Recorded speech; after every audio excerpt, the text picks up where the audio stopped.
Hey there. Welcome back to the Restaurant Rockstars podcast. I am Roger. Now, normally I get some really great guests, and we will continue with that. But this episode is all about how to make more money.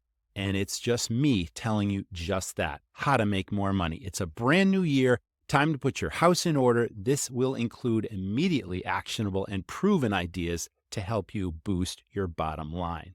So, before we get on with that, let me tell you about the Restaurant Academy. We have 6 modules in there. So everything I talk about today is included in the Academy, including the templates. But it starts with a startup roadmap. If you're just starting a first restaurant or if you want to grow an existing restaurant, everything you need to know to do just that. Make more money. Everything I talk about today is a module in the Academy. Increase sales and wow your guests. It's a hospitality training program that uplevels salesmanship among your entire front of house team. It also includes recognition and rewards programs that work. Drive new and repeat business is my marketing module, and it's all about proven trackable marketing that, again, you can tell if there's a return on investment, what that is, and where that business is coming from. Leadership, one of my favorites. It's about leadership, accountability, for a kick-A company culture. And then finally, save time, money, and headaches. All this is included in the Restaurant Academy at restaurantrockstars.com. Now, on with this week's episode with me, how to make more money. You're tuned in to the Restaurant Rockstars podcast. Powerful ideas to rock your restaurant. Here's your host, Roger Beaudoin.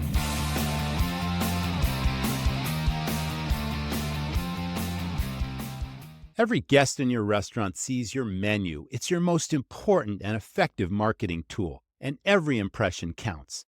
TerraSlate not only provides easy-to-clean, waterproof, ripstop, antimicrobial menus that last, they also work with you to design menus that sell. It's time for a new menu. Get TerraSlate with a super-fast one-day turnaround and free overnight shipping.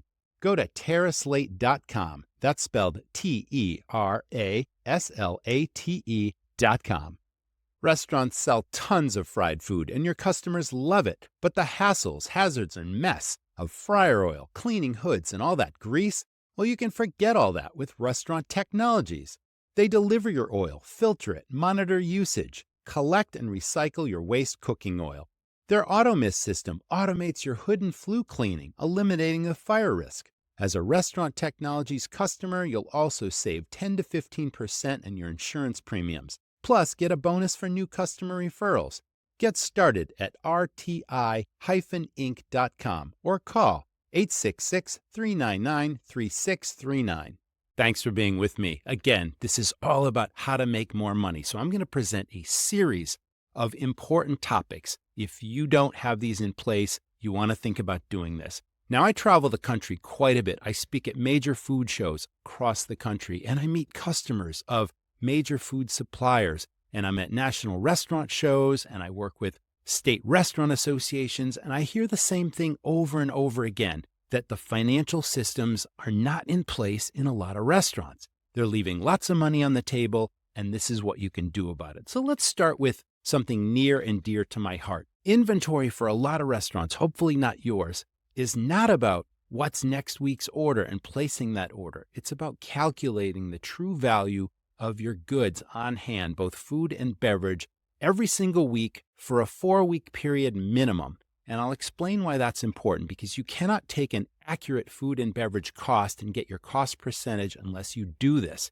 But it's also like leaving hundreds, if not $1,000 bills all over your restaurant for anyone to take, because your inventory represents a tremendous amount of value. It can be thousands and thousands of dollars at any given time. And if you don't count it and calculate your food and beverage costs on that, you could be losing money every day for 30 days. And that's why I recommend you go through this process at least 4 weeks in a row to find what I call your restaurant sweet spot in both food and beverage. Let's start with the process. The process is a little bit of homework up front, but it's so valuable because once the system is in place, all you need to do is just update it week after week. And it starts with an order guide. You would get an order guide from your primary suppliers, and that includes every single food item that you purchase from your major suppliers. If you have multiple suppliers, you can also use your invoices. But as an invoice or an order guide includes what you're buying and how it comes into your restaurant. Is it a number 10 can? Is it a case? Is it a side of beef? Is it a block of cheese? And every single item comes in differently. But all that information and what you pay for the larger unit is on your invoice or your order guides. Now, I have a template in the Restaurant Academy that outlines the process and procedure. It's a 2-step process, but let's start with arranging your goods. The most important thing in taking inventory is to count your goods when it is at the lowest level possible. And for most of us, that's usually at the end of a busy weekend. You go through a Friday and a Saturday, and even Sundays are busy. And then by Sunday, end of business, or early Monday morning, you've got very little inventory sitting in your walk-in cooler and in your sandwich fridges and in your dry storage area and behind the bar because you're taking food and beverage inventory. But I don't want you to confuse the two because it's a separate process for your food and a separate process for your beverages. So let's just assume that you've got very efficient storage. And on my template, you would list every single food item, starting with your walk-in cooler, because that's probably the biggest storage space, followed by your freezers, followed by your other refrigerated units, followed by dry storage. So all of these are arranged on my template. And then you list every single item in the order that you would count it. Now let's just use the walk-in for an example.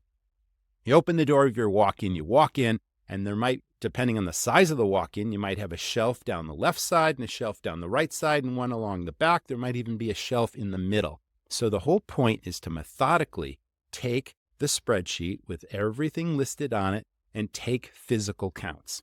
Now, you're going to look at top to bottom, perhaps on the left shelf, and go front to back. And then you might go the shelf in the back, top to bottom, and then the one on the side or in the middle. You decide what's most efficient, but everything should be ordered on the template where you take your counts in the order that you would actually count it. And then you move on to your freezer. And if you have more than one freezer, it's freezer number 1, freezer number 2, a couple of sandwich fridges. Everything is numbered. Everything is very methodical. Okay, let's go back to the order guide and the invoice for a moment.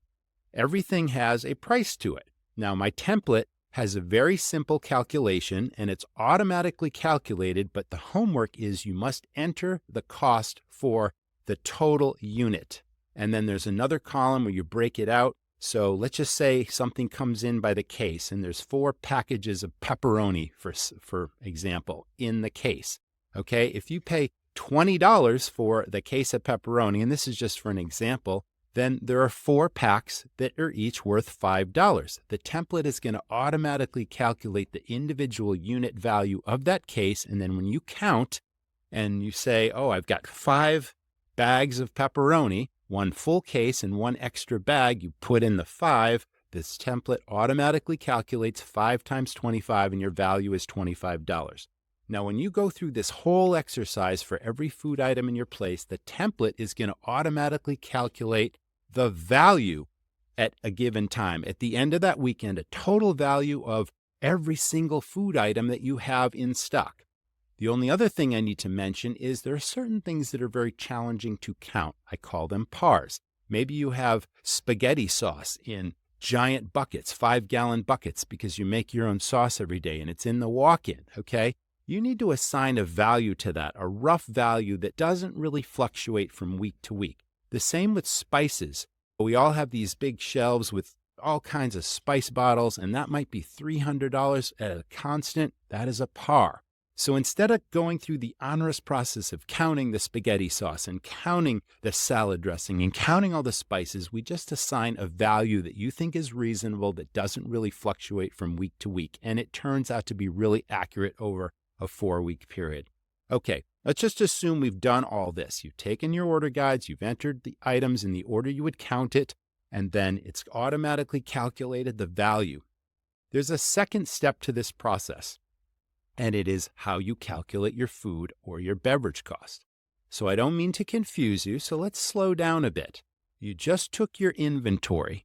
You counted it, say, Monday morning. Now, this is the most important thing because it's very important to consistently count your inventory the same day and time, roughly, every single week. Within an hour or two is fine. But the whole point is You're probably burnt out after a long weekend of working. Sunday night is probably not the time to count it because accuracy is important. So let's just say you walk in at, say, 7 a.m. Monday morning. You're fresh, you're ready to count. The whole important piece is you need to have this whole process finished before the delivery trucks show up on Monday because you don't want goods coming in the door when you're trying to count things. So you need to do this once a week, the same time a week, when it's most efficient to do, when you're not tired, but before the trucks come in. That is very important. So let's just say you counted your goods for the very first time Monday morning, okay? And you got $5,000 worth of value that the spreadsheet calculated for you. That is considered your beginning inventory. Now, a whole week is going to go by and things happen during the week. You have purchases that come in the door, maybe 2, if not 3 times a week, maybe from different suppliers. Doesn't matter. I have another template, which is the second step of the process that actually calculates the food or beverage inventory. So you list all the purchases that came in during the week. That is super important also. And then you take your physical counts exactly 1 week later, the next Monday at 7 a.m., just for example. That is what we call your ending inventory. So now you've got 2 inventory counts, your beginning inventory and your ending inventory. Now, the second process to calculate your food cost, there's a formula and a separate template in the Restaurant Academy. It automatically calculates your food cost based on this formula. Now, it starts with the beginning inventory. I think we just counted $5,000. Then, the next piece is it automatically totals all of your purchases provided you entered food-only purchases every time something came in the door. Even if you went down the street to Costco and bought something or at the local supermarket, you have to enter it as a purchase. But a lot of restaurants make the mistake of including rubber gloves and mop heads and plastic wrap and all these things. That is not food. If it is not edible and if it is not served to a guest, it is not counted as food. But takeout containers, since the pandemic, with online ordering and delivery and takeout and all that increasing, and the takeout boxes, when someone doesn't finish their meal and they're like, oh, can you box this up and take it out? That is considered your food cost. So you should count your containers. So let's just say you took your second count a week later, and now you got $6,250. That's your ending inventory. You're entering all this information on the second template that calculates your food cost or your beverage cost, but we're using food as an example. Okay. So the formula, beginning inventory plus purchases minus ending inventory equals what we call usage. What's that? Usage is everything that you sold to a guest for full price, anything you sold to an employee at a discount, anything that got comped off a check or voided or thrown in the trash or spoiled or wasted or even stolen. Now, don't worry, you don't have to calculate usage. This template automatically does that for you because it's beginning inventory plus your purchases minus your ending inventory equals all those things that happened during the week. Now all you need to do is accurately enter your sales total, and I'm talking about food sales only here, for that week. And it's very important that you don't overcount. It should be for a 7-day period. So if you take your physical counts Monday morning, you're going to count end of day sales Monday, Tuesday, Wednesday, Thursday, Friday, Saturday, and Sunday, and stop there. So when you go to your point of sale system, you're entering sales Monday through Sunday if you counted your goods on Monday or Sunday night. Okay? That's very important. And then the template automatically calculates your food cost. Now, why do you do it 4 weeks in a row? Let's just say the first time you do this exercise, you type in all the data that I just explained to you, and it calculates 32% food cost. You might say, great, that's a good food cost. I want that to be my food cost every single week. And then you go through the process a week later, and this time you get a 36%. And you're like, what happened there? And then you do it again, and this time you get a 29. And then you do it 1 week later, and you got a 30. You don't know what your food cost is. It's all over the map. You're looking for consistency. Once you hit a 32, a 32 and a half, a 32, a 32, you've got consistency. That's your sweet spot. You don't have a waste, a theft, or spoilage problem if you're happy with that food cost. That's the 2-step process to taking inventory. That gives you your food cost percentage. Same thing with beverages. I have a template for your master beverages. You list everything, your beers, your wines, your liquors, and all those things, and then all your supplies, your soda bibs, your grenadine and your fruit and all that kind of stuff, and the template automatically calculates that. And the same process and procedure for calculating your beverage cost percentage. Beginning inventory plus purchases minus ending inventory equals usage divided by sales. And again, that would be beverage sales only.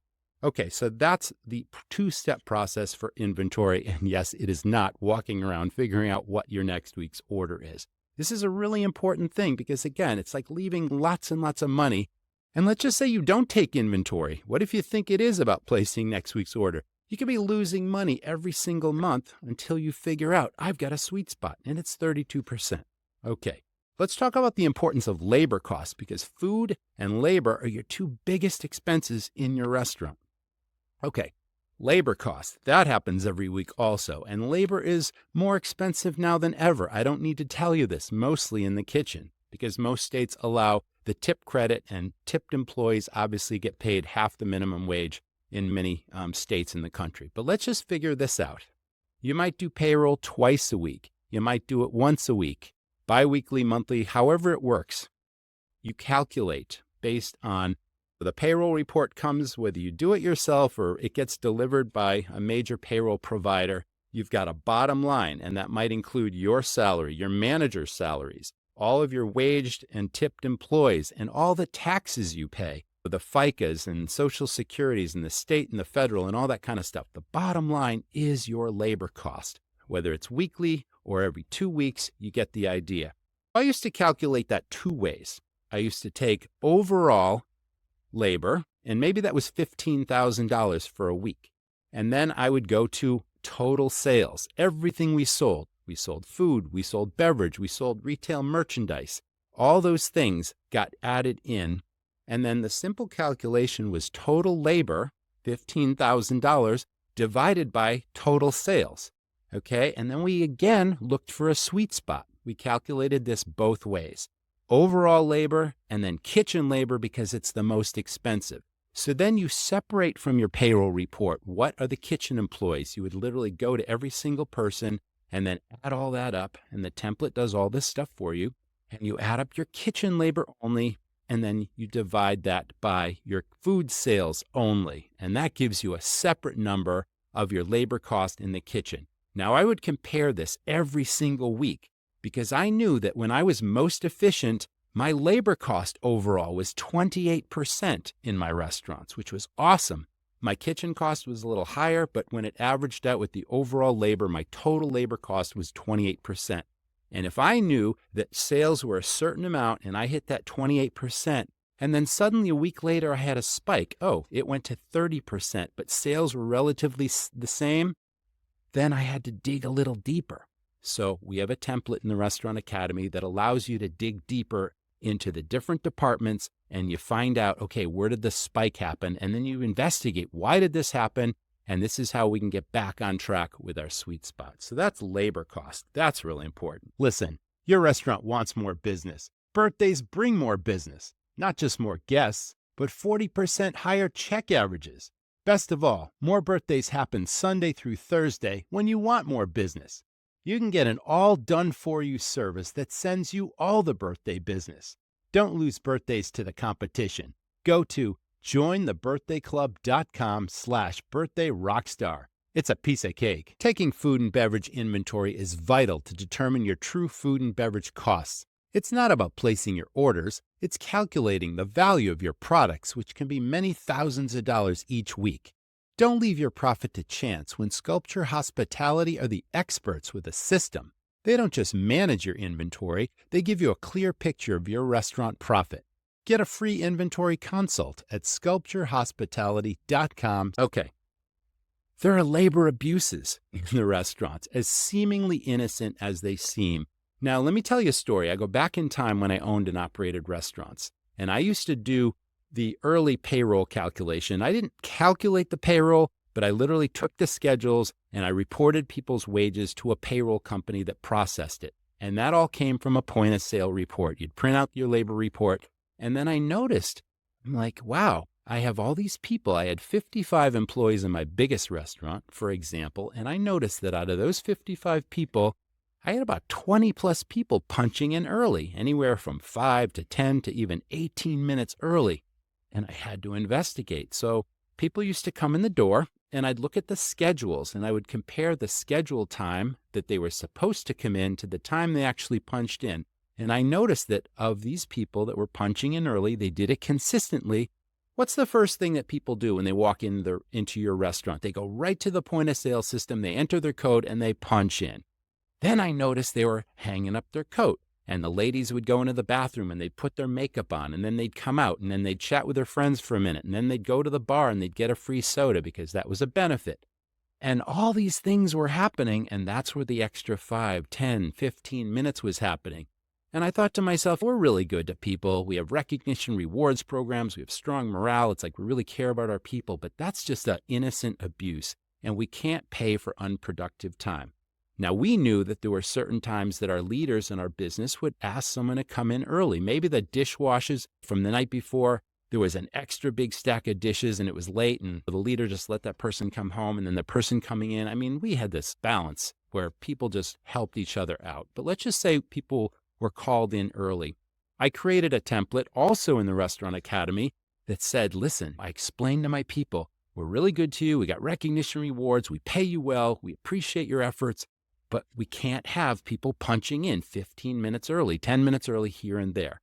We will pay you for legitimate time, but unless your name appears on what I called the schedule change authorization sheet that was signed off by your team leader because they called you in early, we won't pay you for that extra time, okay? And a point of sale system allows you to go in, edit the person's time to the time the schedule said they were supposed to come in. That was the first abuse that we put the stop to. That was costing me hundreds of extra dollars every week. The second thing, okay, was I noticed, and you probably know this, the point of sale system literally goes through what they call a grind in the middle of the night because all that data that happens throughout your service gets calculated at the end of the day, and then the report is available after that grind. But if someone forgets to clock out, let's just say someone was supposed to clock out at 10 p.m. and they forgot to clock out, that point of sale is going to punch them out when the grind happens. That could be 2 a.m., 3 a.m., 4 a.m., who knows? And now you're suddenly paying someone, unless you catch this, hours and hours of extra time that they didn't actually work. I found that out the hard way a long time ago. So keep that in mind, okay? It's important to have someone look at this stuff, analyze it, and scrutinize it. So that was really important. Probably the biggest needle mover that I can talk about to make more money is costing out your menu, every single item in every category. Now, I mentioned I travel the country a lot. I consult with clients, and it's incredible that people just don't keep up with costing out their menu. They haven't done it in a while, or if it has been done, they don't use the data. What's the point if you don't use the data?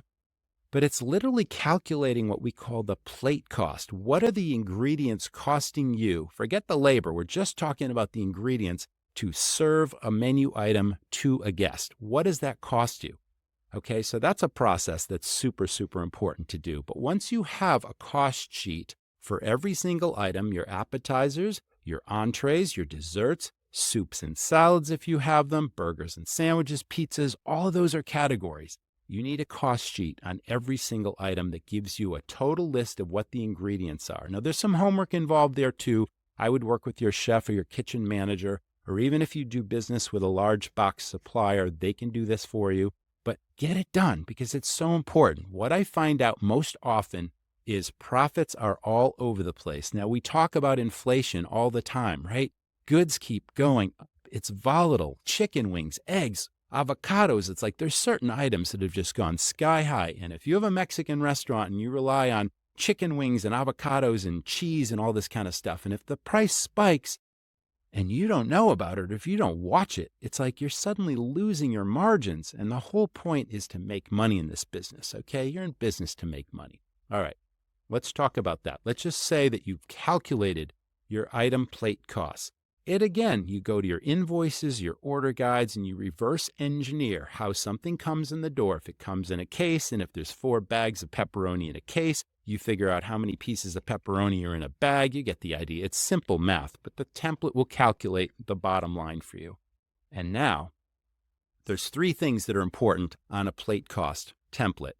There are the total ingredients, There is the menu price, what you charge your guest for it, and then there's the food cost percentage. So let's just say you have a pizza and the total of all the ingredients, including the box, the pizza box, because it goes out the door, let's just say it's $3.50.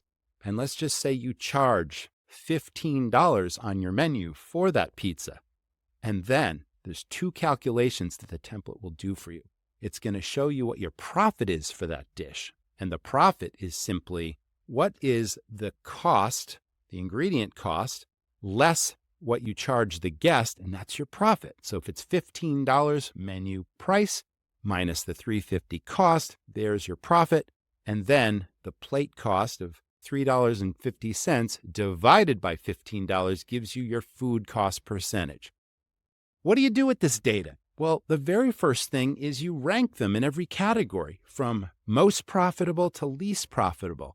And what do I find most often? Profits, again, are all over the place, and I see a profit difference in each category with the clients I work with. We call that the spread. And some appetizers might contribute a $2 profit. Another one might contribute a $5 profit. And now suddenly there's a $3 spread between these appetizers. What do we also find that's common? Lower profit items are bigger sellers, more popular sellers, taking sales away from what you want to be selling. And now every time you sell this versus that, you're losing $3, $4 and more. It's even scarier on the entree side. I see restaurants losing $10, $12, $15 and even more every time this sells versus that. You might be filling your seats. You might have a busy restaurant, but you're scratching your head wondering, why is my bank account not growing? It's because your profits are all over the place. Chances are lower profit items are stealing sales from what you want to be selling, and that's a problem. I'm going to give you an example. I worked with two recent clients. They both had businesses close to $3 million annually. Nice little restaurant business. They were open for lunch. They're open for dinner. They were both busy for lunch and dinner, extensive menus. We found out that lower profit items were taking sales away in just about every category for lunch and dinner. So of that $2.9 million restaurant, I showed them, one of them, that last year they left a potential profit of $340,000 on the table in what they could have made versus what they actually made. What an eye-opener that was. The other restaurant was literally over $360,000, even more of that $3 million in sales. So what do? Once you know all this knowledge, you figure out, ranking them by what's most profitable. You train your staff. These are the most profitable appetizers. These are our most profitable entrees. Recommend these every table, every time. Now, there's no problem recommending them. If you're proud of the food and you stand behind it and you know your guest is going to enjoy it, why wouldn't you recommend what's most profitable? You do that immediately. Then there's portion controls. I can't tell you how important it is to have portion control standards. Have a photograph first of what the plated dish should look like. Have a spec sheet. If it's a pizza, how many pieces of pepperoni go on that pizza? What are the ounces or the scoop of starch that goes on a plate? Desserts, same thing. I once saw a server putting 2 scoops of vanilla ice cream on an a la mode pie just because she thought she'd get a bigger tip. Okay, you need cost controls and portion controls to make sure you have consistent practices. And you got to enforce it. And this all came about so many years ago because my first restaurant was a wood-fired pizzeria. Now, imagine I'm standing on the line. We had just opened. We'd been open a couple of weeks. I had 3 different pizza makers on the line. We had one size pizza only because that's the way they do it in Italy. You can't get a small, a medium, or a large. So we had one size pizza. It was very easy to check and balance that. And I just happened to watch these 3 different pizza makers. And they each made a pepperoni pizza, and I counted. One person put 10 pieces of pepperoni in the pizza. The next person put 12, and the next person actually put 13 slices of pepperoni. I went to my kitchen manager, and I'm like, what does this spec call for on the pepperoni? She's 10 slices. And I'm like, I just watched 2 other pizza makers make multiple pizzas where they put 12 or 13 pieces. How much is that costing me with an extra 2 or 3 slices of pepperoni on every pizza times hundreds of pizzas a night times a couple thousand a week? You get the idea. Portion control standards, checks and balances, okay? Put this in place. It's really important. Okay, there's a template for that as well. I call it the Menu Profit Accelerator. It's got all the templates, costing out your menu. We train you how to do that. You plug all this information in, you press the go button, and it's going to show you where you're making and losing money every day. And then the third thing you can do, besides training your staff to recommend your high profit items, besides having portion controls, talk to your suppliers. They know what you're buying now, and they change products all the time, or they get new products in the door all the time. And you specify what your specs are. Are there any alternative products to what I'm buying now that'll have the same or similar flavor profile? The guest won't know the difference. The quality is the same, but maybe you bought 10,000 more cases of this versus what I'm buying now. You got a better price on it. You can pass the savings on to me. You don't ask, you don't get. So that's really important also. Okay, we talked about the profit, menu profit, so important. So do that. Let's talk about the next thing you can do. Do you know your daily break even? A lot of people scratch their heads when I'm at food shows and I ask them, do you take this on a regular basis? Do you know what your daily break even is? And they're like, what's that? So you don't have to be an accountant or a CPA or an office manager to figure this out. Everybody has invoices that come in either on a weekly basis or on a monthly basis. Maybe they're stored on your computer in the cloud. Maybe you get an old-fashioned file cabinet in the corner. It doesn't matter. I have a template that has a list of 2 different kinds of expenses, fixed and variable. Now don't worry, I'm not giving you an accounting lesson here, but let me explain the difference. A fixed cost is something that your restaurant has to pay whether you're open or closed. It doesn't care if you're open 5 days a week, 7 days a week, or 1 day a week and you're closed the rest. It's a fixed expense. What's an example of that? Your lease payment, your rent, okay? Or a mortgage on the property. If you pay a monthly principal, obviously payment and that kind of thing, it's interest and all those kinds of things, plus your property tax, these are fixed costs. How about the dumpster in the parking lot? The dumpster might cost you $300 or $500 every single month. To have 2 dumpsters. It might be the big cardboard dumpster for all the boxes, and it might be the trash dumpster in your parking lot. You got to pay for that whether you're open 7 days a week or 2 days a week. That's a fixed cost. You get the idea. Phone lines, internet, equipment leases. One of my restaurants, we leased a dishwasher, and we had to pay like $250 a month for the lease. That was a fixed cost. A variable cost is something that varies with the number of hours or days you're open. Cost of goods, right? Payroll, these types of things. Credit card fees. Obviously, if you've got lots and lots of business 7 days a week, your credit card fees are going to be higher than if you're open 5 days a week. That's a variable expense. Your utilities and your operating supplies. All right, so how does this work?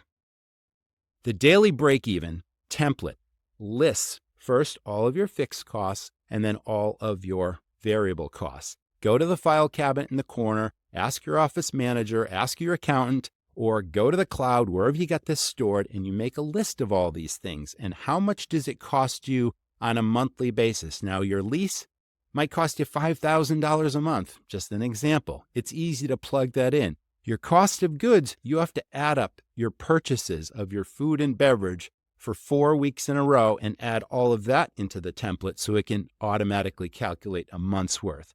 So you literally put 30 days of expenses for every one of those fixed and variable costs and list them there, then the template is automatically going to divide that number by 30, and that gives you a number. And it might be $1,000, it might be $5,000. Doesn't matter, it's based on the size of your restaurant. But what does that mean?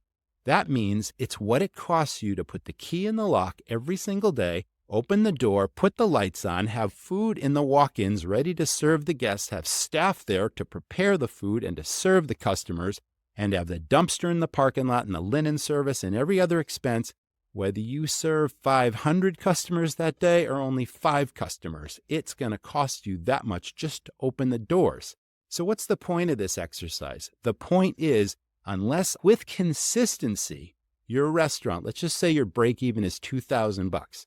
Unless you're hitting on a slower day, Monday perhaps, maybe Monday's your slowest day, unless you're at least hitting $2,000 every single Monday, you're losing money. You're losing more money by being open for consistency than you would be if you closed and gave your staff the day off. All right? That's a very telling exercise.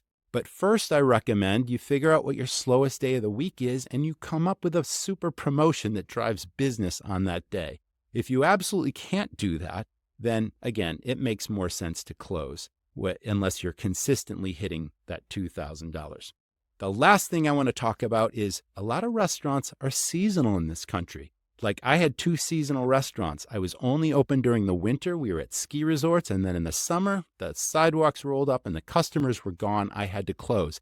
I had to make enough money in 4 months to carry the 8 months that I was closed. And a lot of restaurants have the opposite season where they're only open during the summer and they close for the winter, seasonal resorts. So the calculation is a budget. I have a template also for a budget. It starts with your ending cash. Let's just say you're a winter operation like me and your season ends April 15th, tax day. You write down how much cash you enter into the template. How much cash do you have either in the bank or in investments on the ending day of your closed season? You're going to be closed for 5 or 6 or 7 months.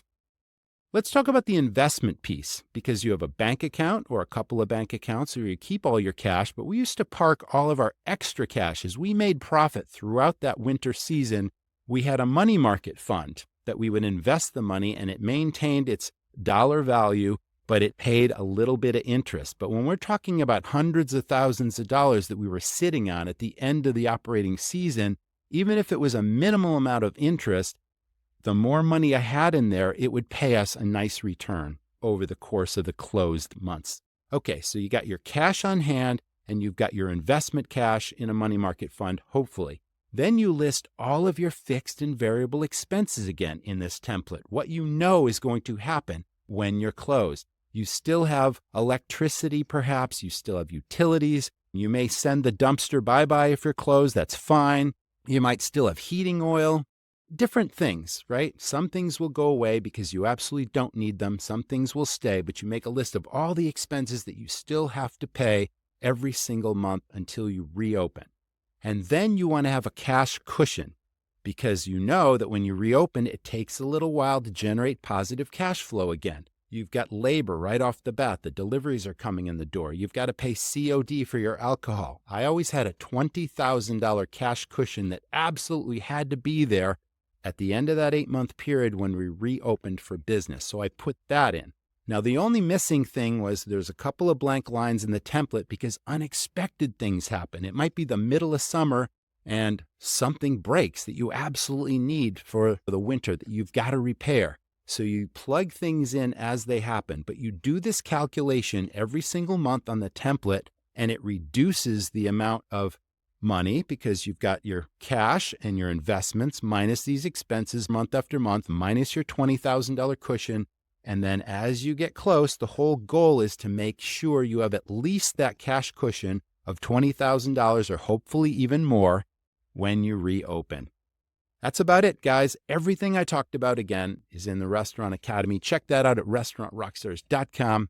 Thanks so much for tuning in. Can't wait to see you next week. And we'll have a real live guest besides me. But every now and again, I'm going to be doing these because it's based on my experience.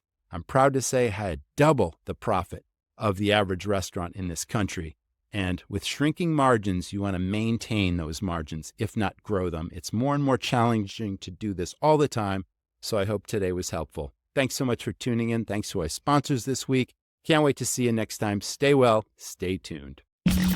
Thanks for listening to the Restaurant Rockstars podcast. For lots of great resources, head over to restaurantrockstars.com. See you next time.